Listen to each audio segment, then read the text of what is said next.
So here we are, 100 days, 100 acts of corruption. Today I am reading into the Congressional record 100 reports of corruption from Donald Trump's first 100 days in office. Now, when he ran for office, Trump promised repeatedly, that he would lower costs on day one. But instead of following through on his promise, Trump and his administration have paved the way for the president, his top officials, and his billionaire buddies to personally feed at the trough of government corruption. So, count with me. In just 100 days, Donald Trump, his family, and his administration have, number one, turned the White House into a Tesla dealership. Number two, fired independent commissioners at the Federal Trade Commission. Number three, punished former officials who opposed his 2020 election lies. Number four, paid for the White House Easter egg roll by soliciting corporate sponsors who have business pending before the government. Number five, helped Trump's son set up a club, pay $5,000 for access to Trump's cabinet. Number six, declare that there would be no tariff exceptions, then permit Apple's CEO behind-the-scenes access, and poof, iPhone tariffs were cut. Number seven, created an opening for insider trading by reportedly giving Wall Street exclusive information about how trade talks were going. Number eight, hosted million-dollar dinners between big pharma CEOs and their regulator, RFK Jr. Number nine, launched crypto meme coin right before the inauguration to make millions of dollars, then increased the value of those coins by signing executive orders making crypto a priority. Number 10, launched a meme coin for Melania, too. Number 11, promised his, quote, rich as hell donors a giant tax handout and working hard to deliver. Number 12, weakened rules insulating government workers from politics. Number 13, limited corporate foreign bribery investigations. Number 14, halted enforcement of the Corporate Transparency Act. Wouldn't want people to know what's going on. Number 15, offered a private dinner with Trump himself and a special tour of the White House for the top 220 holders of his meme coin, permitting Trump and his family to profit both from the run-up in the value of the coin and the increase in trading on the Trump platform. Number 16, accepted $40 million for First Lady Melania's documentary from Jeff Bezos, way above the market rate. Number 17, pointed to Bezos's multi-million-dollar documentary payment as a model when Warner Brothers asked Trump's team how to improve its own relationship with the White House. Number 18, struck a deal with Amazon to stream Trump's old show, The Apprentice, which will mean more money for Trump as Amazon is seeking tax breaks and other federal benefits. Number 19, coercing law firms to offer almost $1 billion in free legal work in an arrangement that experts say could run afoul of anti-bribery laws. Number 20, started undermining Medicare's ability to negotiate drug prices after Big Pharma gave millions to Trump's inauguration. Number 21, filed a meritless lawsuit against 60 Minutes and launched a baseless FCC investigation. Number 22, tried to get the AP to bend the knee and kick them out of the White House briefing room when they refused to bend the knee. Number 23, hired Defense Secretary Hegseth's younger brother to serve in a key role. Number 24, hired a longtime former partner of Don Jr. to serve as ambassador to Greece.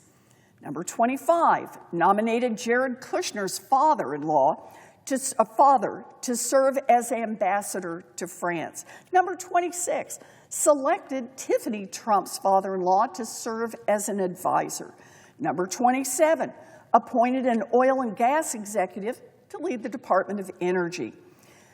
Number 28, selected a chief of staff who was a big-time lobbyist for clients like tobacco and mining companies. Number 29, named officials who had recently lobbied for oil and chemical giants to help write EPA rules. What could possibly go wrong? Number 30, appointed Mehmet Oz, who has close ties to Medicare Advantage insurers, in fact, sold it on TV, to lead CMS to set payment rates and otherwise help out who? Medicare Advantage insurers. Number 31, appointed John Phelan, a major donor with no military or government experience, to lead the Navy and hand out Navy construction contracts. Number 32, appointed Pam Bondi, a former lobbyist for a federal detention contractor, to lead the DOJ.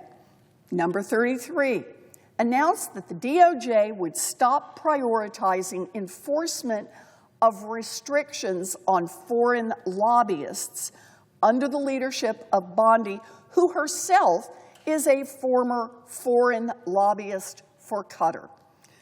Number 34, appointed Howard Lutnick, who has billions invested in companies accused of illegally facilitating crypto money laundering, as the guy to lead the Commerce Department. Number 35, appointed Marty McCary, the former executive of a company selling weight loss drugs, to lead the FDA, which would be the agency that would regulate his company.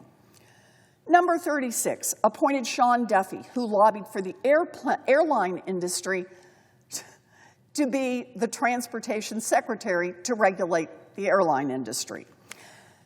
Number 37, tapped Pete Hegseth, whose wife owns stock in large defense contractors, to lead the Defense Department and help hound out those defense contracts. Number 38, tapped Doug Burgum, who made money from leasing land to big oil, to lead the Interior Department and manage the leasing to oil companies. Number 39, nominated a big oil lobbyist to run the Bureau of Ocean Energy Management. Number 40, nominated as IRS head Billy Long, an aggressive salesman for a fraud-riddled tax credit who received donations after being nominated so he could clear out old campaign debts. Number 41, tapped Paul Atkins, a former crypto lobbyist, to lead the SEC that will regulate crypto.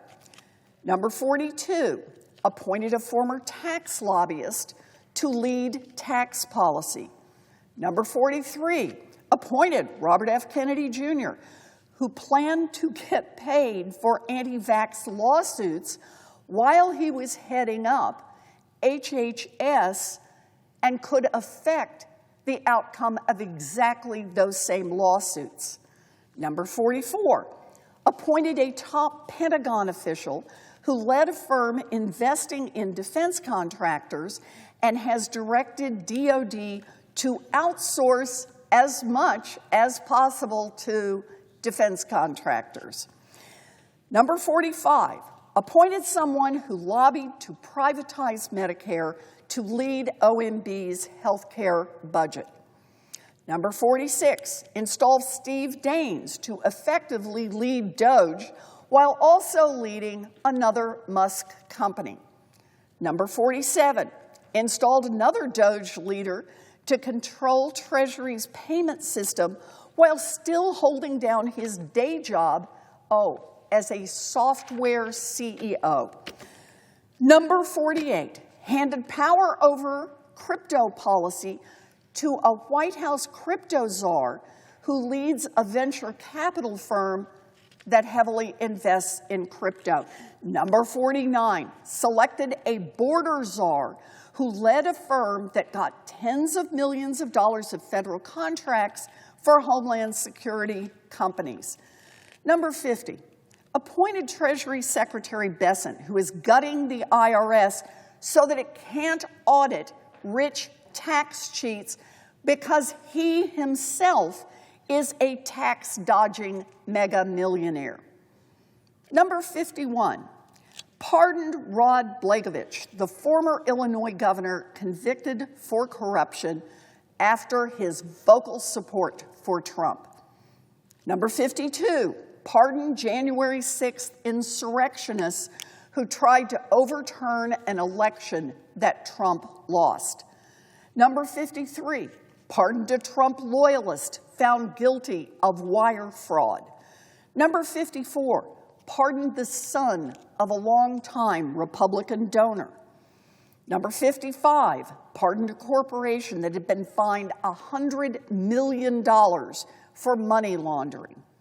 Number 56, launched his own stablecoin while preparing to sign legislation that will help stablecoin and let Donald Trump oversee it. Number 57, sold merch with presidential branding. Number 58, disbanded DOJ's crypto unit after business talks between Binance and a Trump-backed crypto company ramped up.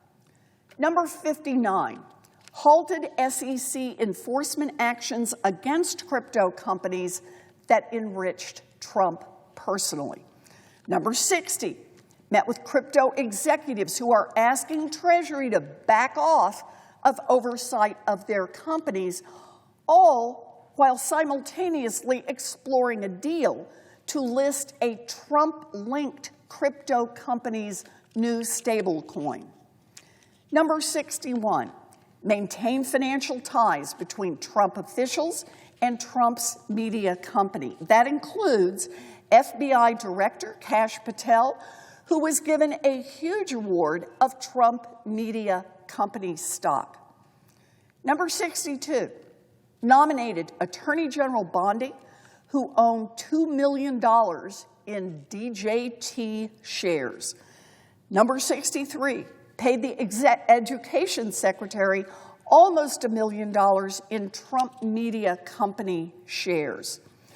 Number 64, Intelligence Board nominees who have millions in Trump media company shares.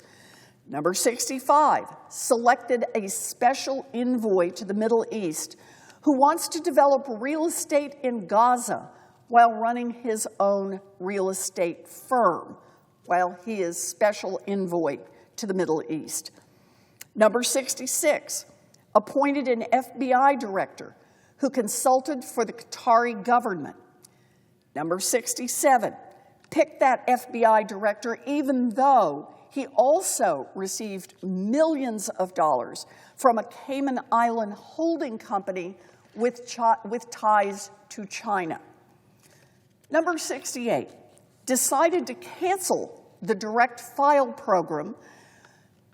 The cancellation of this program that lets taxpayers file their taxes online for free will help the bottom line of Intuit, which charges people for filing their taxes and that gave $1 million to Trump's inauguration. Number 69, took its largest inauguration donation from a poultry company that was under DOJ scrutiny. After the donation, the SEC approved its parent company for the New York Stock Exchange. Number 70, dropped a probe into sexual misconduct allegations against Trump's education secretary's husband. Number 71, hosted dozens of foreign, federal, and state officials at Mar-a-Lago, helping enrich Trump. Number 72, hosted a GOP retreat at another one of Trump's resorts, for which Trump's resorts gets paid. Number 73, circumvented the normal contracting process to pick a company with close ties to Trump's former campaign manager. Number 74, awarded a $30 million ICE contract to Trump insider Peter Thiel. Number 75, continued developing new Trump properties overseas, including in Saudi Arabia and the UAE. Number 76, hatched a plan for the State Department to pay Tesla $400 million.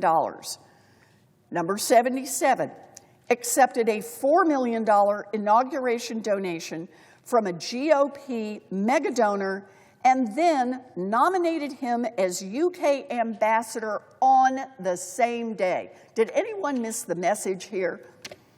And Donald Trump took actions so that he could advance the personal interests of his co-president, Elon Musk.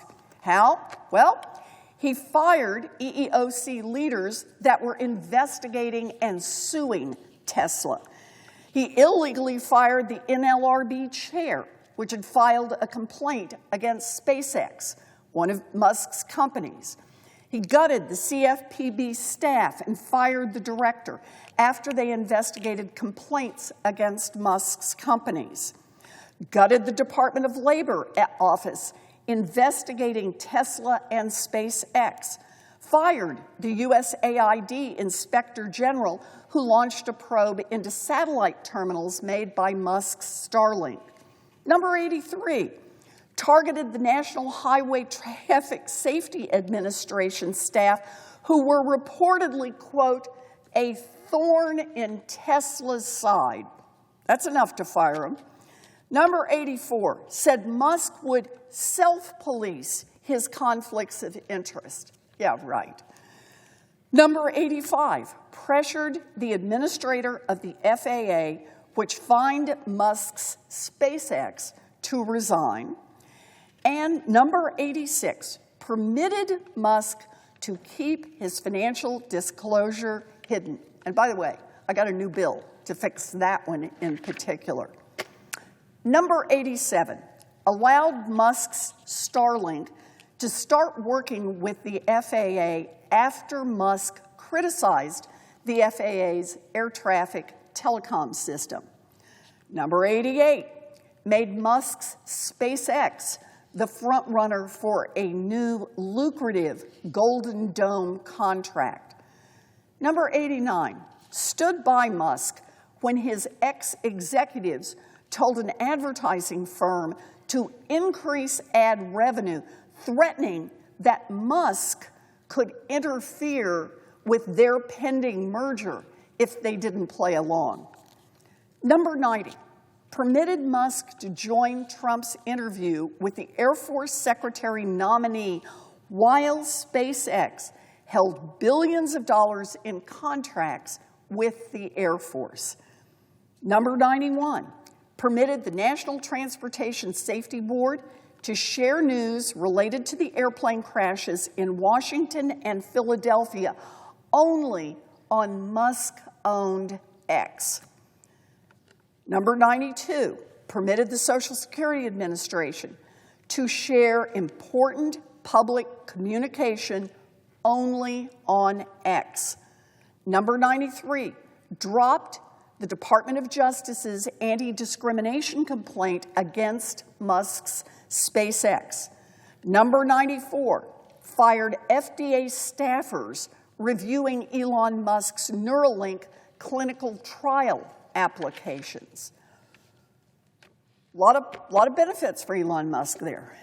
And for our closing 6 moves that make every bit of this corruption even harder to root out, Trump got rid of the cops on the beat.